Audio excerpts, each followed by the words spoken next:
Well, I wouldn't say that. Lord knows there's plenty of evidence here to support your theory. Except, of course, for that spot of blood on the railing over there. When Ace Ventura: Pet Detective hit theaters in 1994, nobody could have predicted the cultural explosion that would follow. With its outrageous humor, wild physical comedy, and an unforgettable performance by Jim Carrey, the film did not just entertain, it redefined what audiences expected from comedy. But behind the talking parrots, missing dolphins, and that iconic "alrighty then" lies a fascinating web of secrets that few fans have ever heard. Did you know the movie almost had a completely different look, feel, and even star? Before Jim Carrey brought his rubber-faced brilliance to the role, several other actors were considered, including Rick Moranis, who turned the project down, and Whoopi Goldberg, who was once in talks to lead. Imagine Ace Ventura with a totally different energy and tone. Even more surprising, the film's director, Tom Shadyac, was initially doubted by many who did not believe someone so new could helm a comedy this wild. Yet his vision turned out to be the perfect pairing for Carrey's manic genius. The film's sun-soaked energy came straight from Miami, Florida, where it was shot on location, giving the story its bright, tropical personality. And Carrey's unforgettable movements as Ace were not random either. They were inspired by the sharp, jerky motions of birds, adding an eccentric touch that made the character feel almost animal-like himself. These are just a few of the surprising facts hidden behind one of the 1990s most beloved comedies. From secret casting choices to unexpected inspirations, Ace Ventura: Pet Detective is packed with behind-the-scenes stories that will change how you see the movie forever. Stick around because in this video, we are uncovering 25 secrets about Ace Ventura that have been hidden for decades. You will not believe what really went on behind the camera. Nobody believed that someone like Tom Shadyac could direct the movie. Tom Shadyac was new to the field of movie directing, and he really outdid himself. He was the youngest joke writer ever for comedian Bob Hope. After watching the movie, if one were told that an inexperienced person had directed it, one would definitely find it hard to believe. When M. James G. Robinson, the CEO of the company producing the movie, couldn't lay a hold on Jack Bernstein's script for Ace Ventura, he, along with the production company, decided to hire Tom Shadyac to direct. In the early 1990s, James G. Robinson, the chairman and CEO of Morgan Creek Productions, was hell-bent on creating a very famous comic movie. To achieve his big dream, amateur Tom Shadyac, who had previously directed an excellent short film, was chosen to rewrite the script, after which he was made director. The movie was his directorial debut. Tom Shadyac briefly acted during the 1980s, appearing in an episode of Magnum P.I. and in the 1987 film Jocks. The character Ace was originally meant to be played by Rick Moranis. After Tom Shadyac was chosen as the director, it was time to pick the lead in the movie. The first name on the list was Rick Moranis. Tom Shadyac met with him to talk him into accepting the offer, but unfortunately, he turned it down. That must have been hard for the filmmakers, but as they always say, never put all your eggs in one basket. They were determined to get the perfect lead, so they searched for it. They thought about casting Judd Nelson or Alan Rickman for the lead role, but they weren't even considering it. After trying, the team obviously grew tired and even considered turning the lead over to a woman. For this decision, they wanted Whoopi Goldberg to play Ace Ventura, but it didn't work out. Some actors offered to help but were turned down. Then came Jim Carrey. This time, it was the CEO himself who chose him as Ace Ventura after his performance in the sketch comedy show In Living Color. Ace Ventura: Pet Detective became Tom Shadyac's first major film. He described Jim Carrey as the only white guy in living color. After Ace Ventura: Pet Detective, Tom Shadyac became popular and attained prominence in Hollywood. He also received frequent offers from significant figures in the comedy industry who were happy to collaborate with him. Jim Carrey proved to be the right man for the job. I knew this movie was going to either be something that people really went for, or it was going to ruin me completely. From the beginning, I said the character had to be rock and roll. He had to be the 007 of pet detectives. I wanted to be unstoppably ridiculous, and they let me go wild, Jim Carrey said.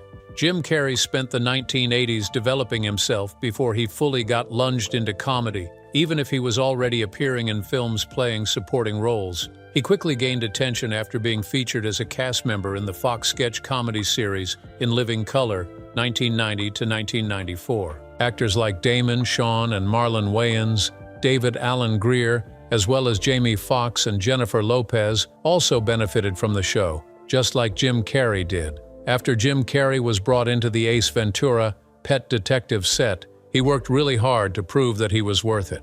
After In Living Color finished shooting, Jim Carrey would pick up the script to work on. Both Steve Odekirk, a writer, and Jim Carrey would work on jokes for Pet Detective from midnight until 4 a.m. after working 15 or 16-hour days on the Fox sketch comedy show. Steve Odekirk described himself and Jim Carrey as two giddy idiots tossing jokes around. Carrey helped rewrite the script, and filmmakers also allowed him to improvise on set. According to him, he sought out comedic moments that would have been unappealing to some.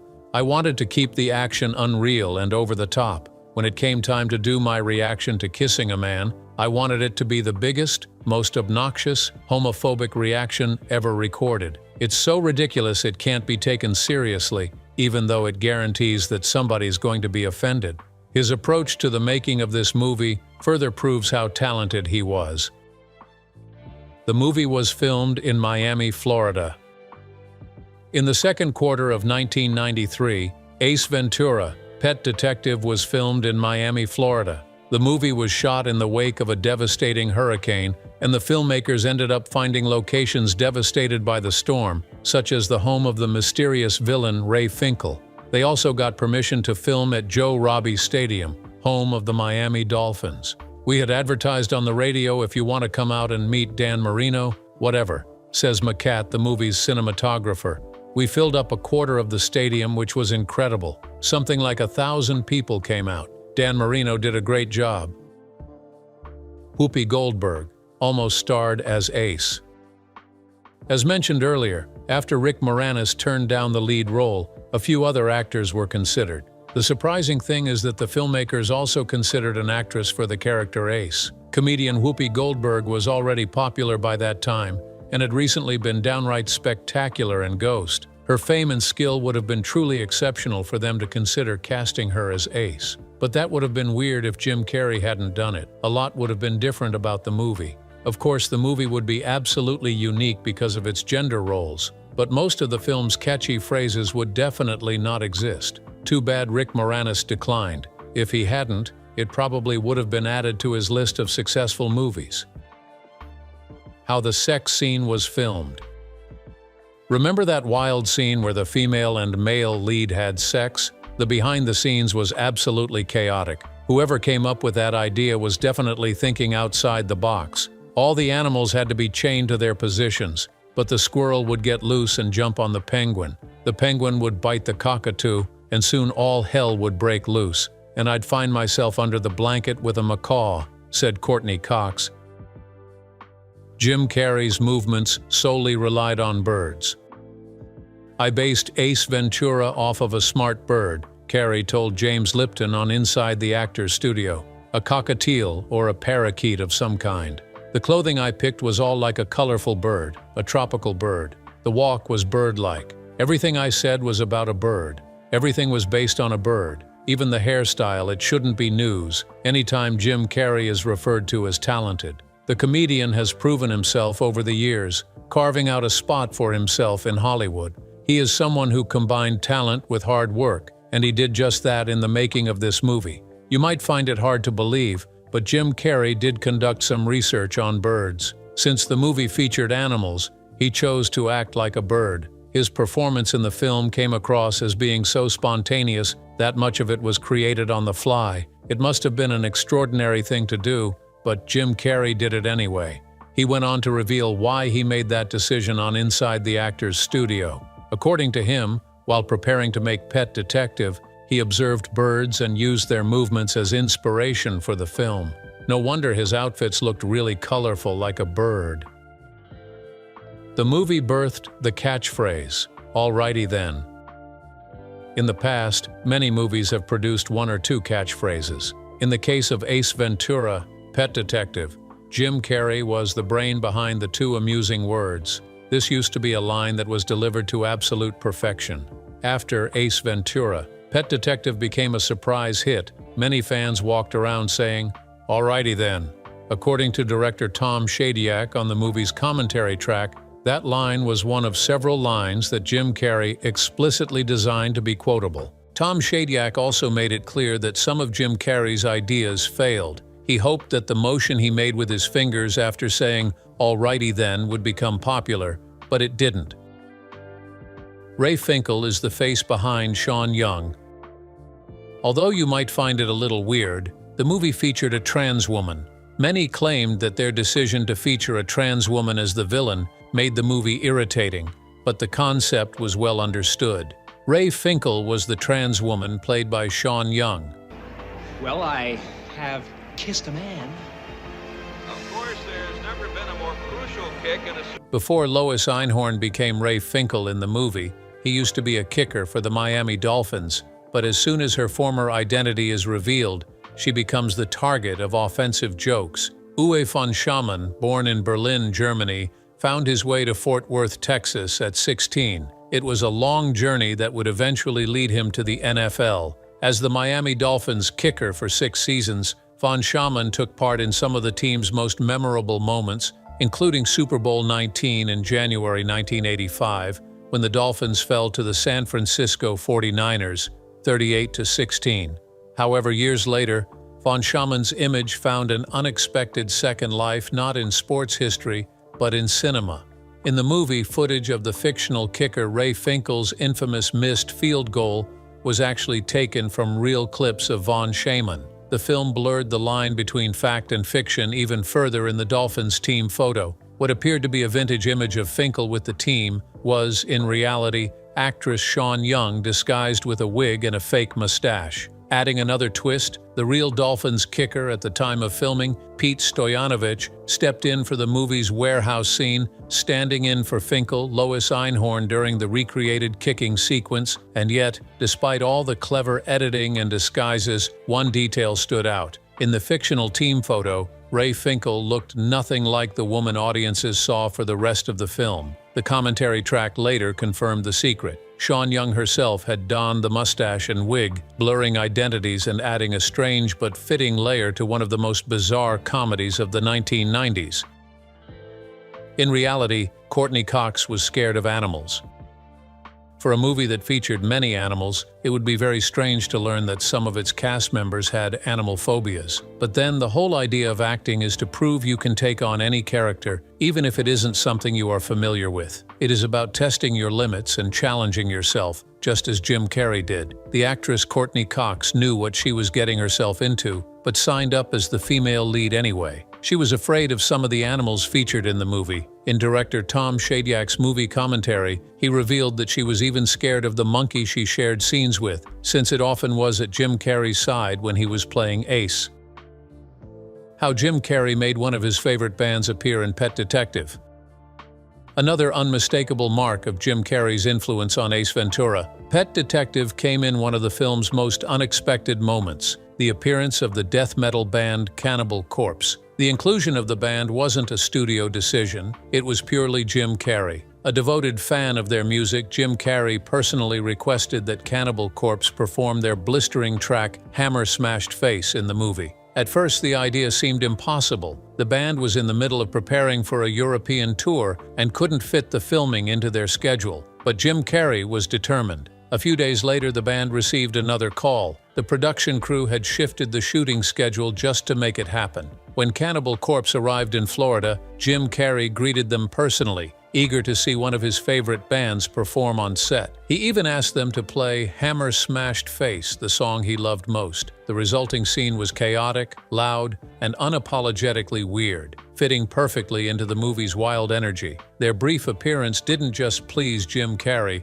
it also changed the band's trajectory. The cameo exposed Cannibal Corpse to a massive new audience far beyond the death metal scene, giving them a surge in visibility that no tour could have matched. What started as a fan's request ended up as one of the most unforgettable and bizarrely perfect cameos in the 1990s comedy. Randall Cobb appeared on screen with a pair of black eyes. Aside from Jim Carrey, other actors got into their characters. One was the delivery man. Although he only appeared in one scene, he looked like someone who shouldn't be messed with. In that scene, he had a pair of black eyes, which gave the impression that he had just come out of a fight. Surprisingly, that character was played by Randall Tex Cobb, a real-life boxer. On the day that scene was shot, he showed up on set with those eyes. The director's cut was made shorter. A few scenes had to be cut from the movie. Director Tom Shadyac made this decision. His "when in doubt, leave it out" approach led him to cut the scene where Ventura poses as the Dolphins trainer in the theatrical cut.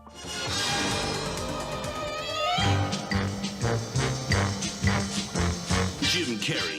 Only to add it to the DVD and to every TV broadcast. Another thing he took out was a scene in the Finkel house, where Jim Carrey made hand puppets from the movie projector light. A subplot in which Ace Ventura successfully convinces a gas station employee to delay killing himself was also dropped because it was deemed too dark for the movie. A similar reason was given for cutting a dream sequence involving thousands of pigeons. Lauren Holly auditioned for Melissa. Laurelyn Holly originally auditioned for the female lead role in Ace Ventura, Pet Detective. It was there she met Jim Carrey, who later co-starred with her in Dumb and Dumber, 1994. We don't know why she didn't get the role, but her meeting with Jim Carrey on set that day resulted in a spark that later led to marriage in 1996. However, the relationship didn't last as they got separated the following year. The movie was released by Warner Brothers and produced by Morgan Creek Productions. As previously revealed, Morgan Creek Productions produced the film. Ace Ventura, Pet Detective was made on a $15 million budget and was released by Warner Brothers in February 1994. After its release, the movie grossed $72.2 million in the United States and Canada and grossed $35 million in other territories for a worldwide total of $107.2 million. Although the movie generally received unfavorable reviews from critics, Jim Carrey's performance led to a cult following among male adolescents. In addition to launching Jim Carrey's film career, the movie also started a franchise, spawning the sequel film Ace Ventura. When Nature Calls 1995, the animated television series Ace Ventura, Pet Detective 1995 to 2000, and later, standalone made-for-television sequel Ace Ventura Jr., Pet Detective 2009. Tone Loc used to be popular. In fact, he was the biggest star in Pet Detective. Aside from Randall Cobb, the movie also featured a celebrity. Tone Loc was really famous back in the 90s and 80s. Although he is now far from the public eye, he used to appear on shows in his day. The hit songs Wild Thing and Funky Cold Medina also made it hard to forget him. His supporting role in the movie also brought him his most significant fame. But few would beg to differ with this fact, because when Ace Ventura, Pet Detective comes up, people always think of Jim Carrey, Courtney Cox, and Sean Young first. But if you were alive when the movie came out, you may remember him as the most famous member of the cast. It was a fact stated by director Tom Shadyac during the movie's commentary, and who are we to argue? Shadyac and Carrey were worried, deep down, about the outcome of the movie. When I first saw Jim, I thought he was doing stuff that was so new it was scary, Tom Shadyac admitted in 2011. There was fear when I showed Ace Ventura to an audience because we thought maybe we were ending our careers. There was also fear when we chose to play that character so over the top, but we moved through it because we thought there was something enjoyable there. Although Ace Ventura, Pet Detective was loved by many viewers, it was dismissed as monumentally stupid by most professional reviewers. One of the reasons professionals so criticized the movie was that it embraced sophomoric antics, and Jim Carrey's performance was over the top. As they were well aware of both facts when making the movie, director Tom Shadyac and Jim Carrey realized the film could easily have failed to find an audience. In fact, during the movie's commentary track, Tom Shadyac revealed that he and Jim Carrey knew they had done tremendously with the film and were worried that if that failed, their careers could be ruined. But surprisingly, the movie ended up making over $107 million worldwide. After the movie, Tom Shadyac directed two successful films, Liar Liar, 1997, and Bruce Almighty, 2003. Julio Macat, from Home Alone, was the movie's cinematographer. Tom was concerned about it, says Julio Macat, but I said, look, just work on the performances and the writing of the jokes, and I'll cover you and shoot enough shots to make the point and get the scene. Both of us were pretty young, you know, we were in our early 30s, he continued, but we kind of discovered it together. He worked with the actors, and I blocked most of the scenes because he was just learning about blocking, but he had a great sense of the comedic rhythm. Cinematographer Julio Macat was part of the team for Ace Ventura, Pet Detective. Someone like Julio Macat was already familiar with amateurs like Tom Shadyac, having worked with his type before on Home Alone. In an interview, he spoke at length about his experiences on the movie set. Tom Shadyac says, I want you to meet Jim Carrey. Let's go to his hotel room and say hello, he remembers. So we knock on the door and the door opens and it's Jim Carrey, completely naked. He extends his hand and goes, hey, how are you? And my reaction to it was, oh, mine's bigger than yours. And he laughed. I mean, I don't know that there's any other comedian that could have pulled it off, he adds. He was like a rubber band, man, he could do anything. They all knew Jim Carrey was capable of doing so well in the movie, but they still had their doubts. We thought we were making the biggest piece of rubbish that ever existed, admits Julio Macat. We all just kind of went at it like, this could be outrageously funny, or it could be the biggest piece of shit. We did a lot of stuff that was silly for the sake of being silly. That's the magic of filmmaking. You never know how it will be received. Although he was familiar with children, this was his first time working with animals. When asked how he was able to cope, he replied, the word is patience. He grins. I have sat for 3 hours waiting for a cat to hit its mark. You don't have to be uptight because animals sense that. You want to be mellow. But the dolphin was really well behaved. The Crying Game spoof was never part of the screenplay. The Crying Game spoof was never in the screenplay and wasn't released until production on Ace Ventura, Pet Detective was already in progress. However, it became a last-minute decision, using the music and the idea for parodying. Critics hated the movie after its release. As Tom Shadyac and Jim Carrey feared, Ace Ventura, Pet Detective wasn't received well by critics at first. After its release, many found fault with Jim Carrey's over-the-top performance. Roger Ebert wrote, Carrey plays Ace as if he's being clocked on an energy-o-meter and paid by the calories expended, while the New York Times' Stephen Holden added, the movie has the metabolism, logic, and attention span of a peevish 6-year-old. A biography of Jim Carrey wrote that, the fans loved him and the critics hated him.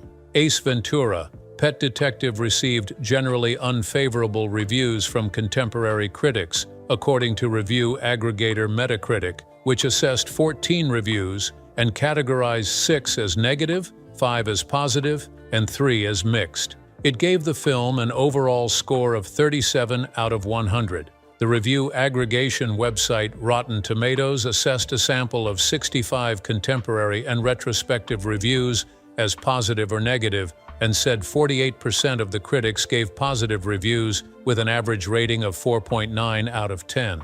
In 2019, Rotten Tomatoes wrote of the consensus, Jim Carrey's twitchy antics and gross-out humor are on full bombastic display in Ace Ventura, Pet Detective, which is great news for fans of his particular brand of comedy, but likely unsatisfying for anyone else. The Los Angeles Times reported, audiences are responding enthusiastically to Carrey's frenzied antics. The film is especially a hit with the 10 to 20-year-old age group it was originally targeted for. Box office grosses indicate that many fans are going back to see the film again. The film's U.S. box office performance led Variety to label it a sleeper hit. Its best performance overseas was in Italy. On home video, Ace Ventura sold 4.2 million home videos in its first 3 weeks, which the Los Angeles Times called just as powerful a draw as its theatrical run. The critics said the film has its moments of humor but found a lot of dead screen time in between. Although the movie received bad reviews at first, many people gave it positive reviews, while Michael McCambridge of the Austin American-Statesman named it as an honorable mention of his list of the best films of 1994. Rocky Mountain News' Robert Dennerstein listed it as the second worst of the year. Ace Ventura, Pet Detective's success also led Morgan Creek Productions to produce the 1995 sequel Ace Ventura, When Nature Calls. Jim Carrey hated the movie's sequel. Despite the movie's success, Jim Carrey reportedly had several issues with the sequel, Ace Ventura, When Nature Calls, including its offensive depiction of Native Africans. He also thought Ace's fear of bats was a cheap storytelling device. Although he later starred in it, he has since admitted that he regrets making it. The animals that appeared in the movie were already familiar with the screen. Aside from human celebrities, some of the animals featured in the movie were celebrities too. A large number of the animals in the Ace Ventura, Pet Detective have had on-screen success beyond animal-related crime stories. A giraffe from the first film was in a Toys R Us commercial. Ace's sidekick Spike was played by a capuchin monkey named Binks, who also appeared with Jim Carrey and Bruce Almighty. Poncho the parrot appeared in Dr. Dolittle and still continued to say Jim Carrey's iconic "Alrighty then" line for years after filming Ace Ventura. The movie was criticized for his portrayal of the transgender people.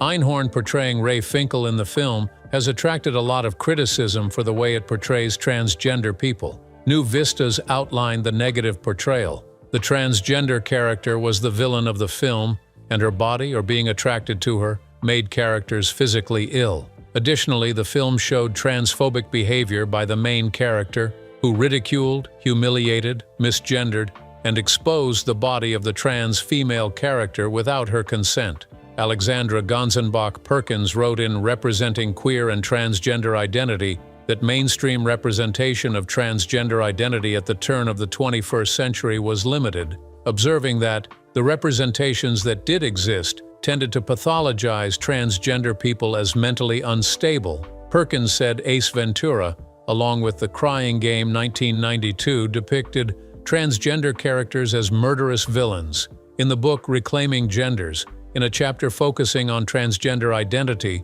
Gordino Mackenzie references Ace Ventura as an example of turn-of-the-century films that illustrate the transphobia implicit in many popular U.S. films. Mackenzie describes the scene in which Ace Ventura retches in the bathroom, following the revelation that the woman he had kissed is trans, as one of the most memorable and blatantly transphobic/homophobic scenes. In the New York Times in 2016, Farhad Manjoo also wrote about this scene. There was little culturally suspect then about playing gender identity for laughs. Instead, as in many fictional depictions of transgender people in that era, the scene's prevailing emotion is of nose-holding disgust. Jim Carrey had a final say in the movie's sequel. Ever since Jim Carrey showed his lack of interest in the movie's sequel, the studio's plans for a sequel hinged entirely on him since he was still the lead.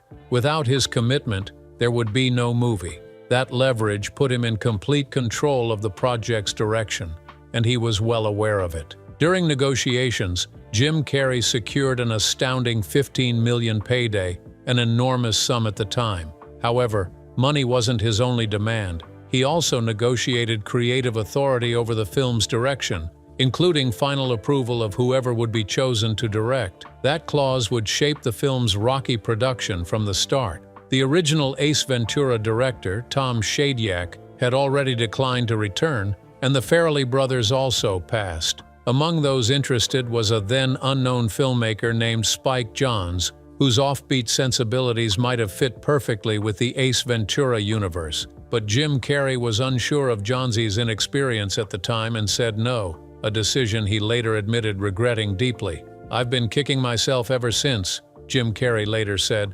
reflecting on what could have been. Instead, the studio first hired Tom DeSerchio, then creative clashes with Jim Carrey quickly led to his dismissal. The project only found stability when Jim Carrey's longtime friend and collaborator Steve Oedekerk stepped in to both write and direct the sequel. Although When Nature Calls was a box office success, Jim Carrey's experience making it was anything but pleasant. The pressure, the conflicts, and the creative struggles left him soured on sequels altogether. Jim Carrey cared about the depiction of Ace when he worked on When Nature Calls so much that co-star Simon Callow reported that, during the filming, Jim Carrey was at war with the director and the producers. Despite the film's success, it took nearly 2 decades before Jim Carrey agreed to revisit another character returning as Lloyd Christmas in Dumb and Dumber 2 in 2014. Looking back, it's clear that When Nature Calls was as much a test of Jim Carrey's newfound Hollywood power as it was a test of his patience, and it has left a lasting mark on how he approached his career ever since. There was supposed to be a remake. Morgan Creek Productions announced in 2015 that it was hoping to keep the rights to Ace Ventura, Pet Detective, with the intent of remaking the movie. Then, in October 2017, Morgan Creek Entertainment announced plans to reboot several films from its library, including Ace Ventura, Pet Detective. Its president David Robinson said that Morgan Creek's plan was not to simply remake the film, but to do a follow-up in which Ace Ventura passes the mantle to a new character, such as a long-lost son or daughter. In 2018, according to Ace Ventura, When Nature Calls co-star Tommy Davidson, Jim Carrey displayed a lack of interest in participating.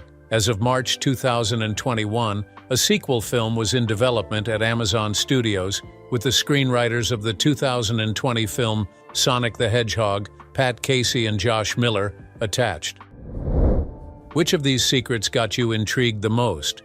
Are you also anticipating the remake of Ace Ventura? Let us know your thoughts in the comments. Thank you for watching. If you enjoyed this video, don't forget to like, share, and subscribe to our channel for more interesting content. Before you go, take a look at the other videos on your screen.